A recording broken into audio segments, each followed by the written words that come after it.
Peace talks are underway between the Colombian government and the rebel group known as the Revolutionary Armed Forces of Colombia, or FARC. The negotiations are going on in Cuba. CCTV's Michael Voss reports from Havana.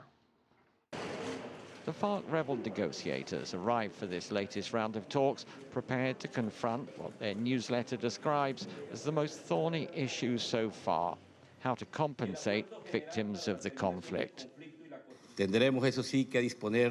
We will approach this with humility, to listen and forgive.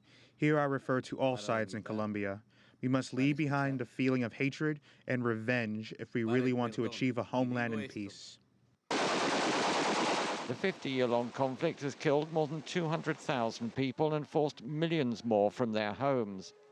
FARC has acknowledged that innocent civilians suffered and died, but maintains that state-backed paramilitaries were responsible for the majority of victims. The peace talks were put on hold for the Colombian presidential elections. Had President Santos lost, the whole process might have collapsed. In the build-up to the elections, both sides were under pressure to come up with a breakthrough to show that the peace talks were making progress. And they did sign off on the issue of dealing with drug trafficking. But can that momentum be maintained? The Colombian government is concerned about a recent upsurge in guerrilla attacks. So far, it's taken almost 2 years to reach an agreement on 3 of the 6 topics on the agenda: the drug trade, rural development, and integrating FARC into the political process.